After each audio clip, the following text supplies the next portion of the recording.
So we're talking about, uh, this is The Tower of the Elephant, which is Roy Thomas and John Buscima and Alfredo Alcala's um, Savage Sword of Conan.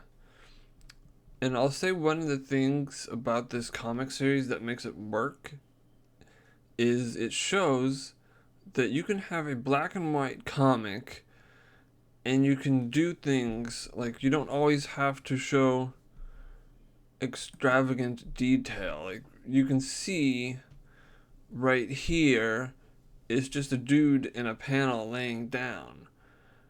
And a lot of times they do that in comics because the audience already knows that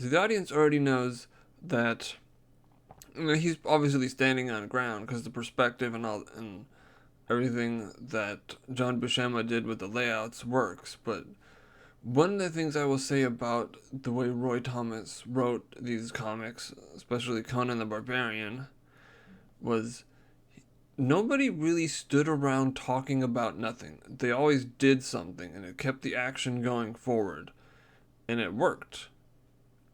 And he was able to mix the whole concept of show don't tell by a lot of times showing exceptionally well, thanks to John Buscema's art, and with the narration, because Conan isn't a character that talks a lot. He says a little and he does a lot. But one thing that I will say that made this comic just absolutely work, and like the storytelling of the art, let's say this the sequential storytelling of this art and this comic. I don't know how to fully quantify it, but it kicks the ass of a lot of current comic artists right now for Marvel and DC. Like, just the way that the flow of the panels and the story and the narration going on and everything. And I mean, you could like zoom in like this. This tells a really, really good story. Or we start, we go from here to here to here, right? And this whole comic just tells, it guides, like, if you're trying to learn how to do comics for crowdfunding, you could do no better than to study a lot of these comics. Because it tells you how to tell a fantastic story. But anyways, one of the things that made this work was obviously how John Buscema was absolutely a fantastic visual storyteller. And probably, he was like a beast at this. He knew what he was doing, and he had this thing down to a science. And it was the inkers. Like, a lot of people might not know this, but about like 50 to 60% of a lot of the detail in all these comics was up to the Filipino inkers, Alfredo Alcala, and I forgot whoever the other guy was. But what made this work so well is, again, the story. Like, the storytelling of each of these panels that leads from, point A, and there's just a transitioning. Here's a cool part about this, now that I think about it again. This comic is kind of breaking a few of the rules of storytelling about showing and telling, because he's doing both. But just the way that he's describing what Conan is doing, rather than he ran and that was it. It's like, then set his heel upon them.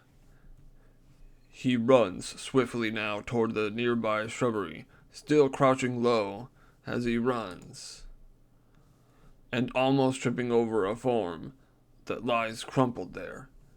And like I just look at this right now, and like the way the art is in this, like Buscima was absolutely a beast at drawing this. Like, We need more comic artists like this, and inkers like this, and letterers like this.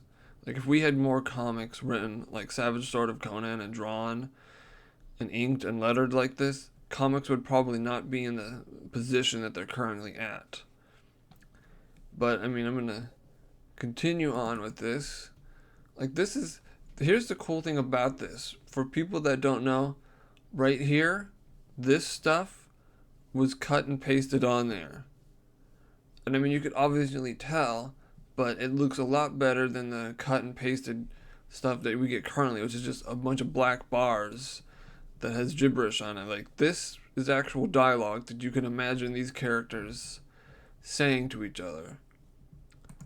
And it's one of the reasons I look at this stuff. It's like, it's just really, really good storytelling.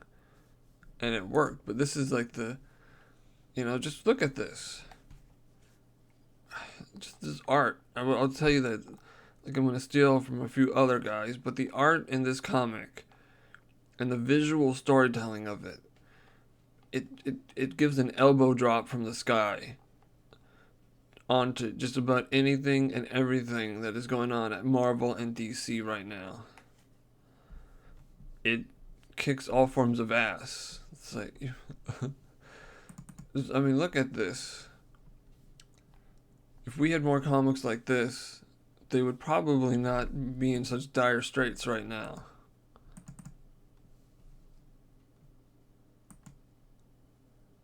And it's like, this is storytelling. It goes from here to here to here to here to here to here. And again, you get them climbing up. That is a damn good scenery right there. I just want to look at this. Just ooh and ah at this. Look at that scenery. And then you get this. Just it's not even like the composition is just tells you what you need to see, like the buildings. And then you got this where he's like trying to climb over. And it's just a guy in a blank panel, but we don't need to see him climbing over anything because we know that they're climbing up this tower, and we know Conan's there, and so the guy's obviously at the top of the tower, and then we know from an audience perspective, or the reader's perspective, that right here, and this is like, let's just look at this right here. Like, we need more artists that can storytell like this. Comics need more people like that. Like, it knows when to be straightforward, and it knows when to be flashy. But here's the part that works about this.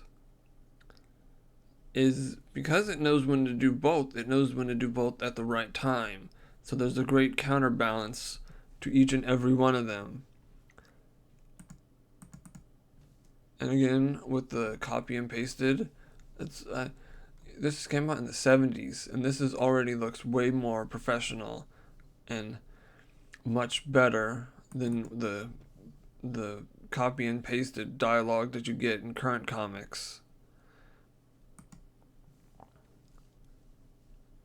I mean, just look at this. Like,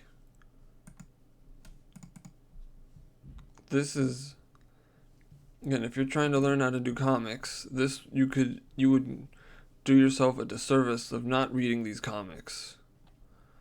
Because, this is how you tell a story visually and sequentially.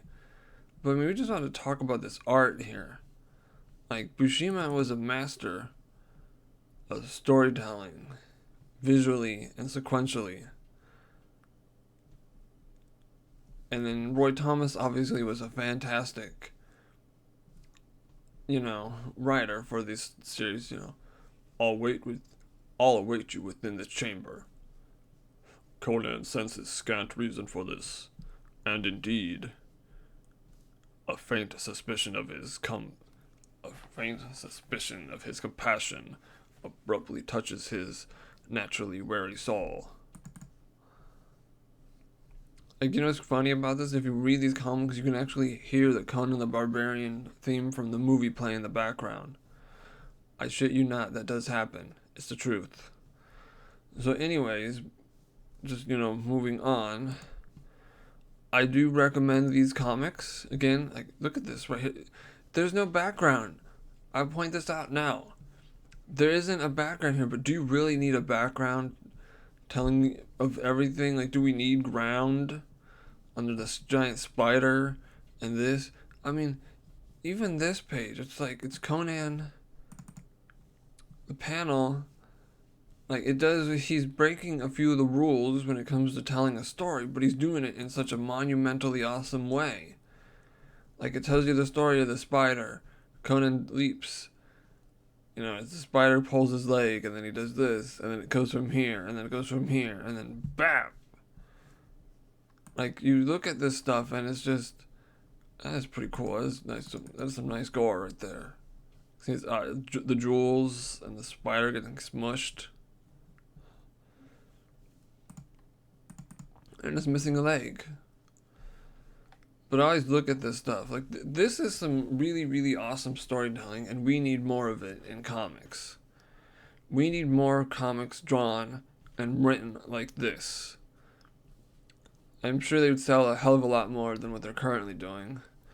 But anyways, I do highly recommend the Savage Sword of Conan. If you can find them digitally, or you can get the omnibuses, you can get them from, get the Roy Thomas ones. I think he goes up to issue 79, and then he comes back around 120. But if you can read all of that stuff, you'll probably get the best sword and sorcery comics that you've most likely have ever read in your life. And if you're trying to do crowdfunded comics, you'll get a huge lesson in how to tell a story and how to keep people interested in your comics. You'll understand how to do narration in really epic ways. And if you're an artist, you'll understand how to sequentially tell a story in incredibly epic and intelligent ways. And you'll realize that you don't need to have comics in 100% pure color.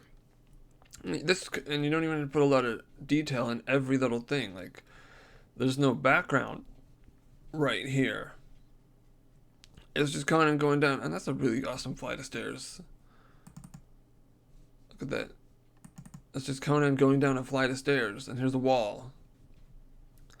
And here's another wall. Like, we get, it's in black and white, and this kind of proves that you can have a black and white comic. And this is a really good panel layouts.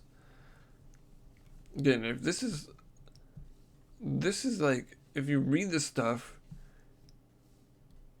man, this is a torturous story. But anyways, I'm not going to spoil it, but I will say I do recommend reading The Savage Sword of Conan by Roy Thomas and John Buscima and Alfredo Alcala. You can probably, if you're lucky, find the omnibuses and maybe the back issues online. But I would suggest reading it. It's an absolutely fantastic comic, and I want to thank everybody who's viewing this, all 5 of you. And thank you, and like, subscribe, and comment in the section below. And see ya.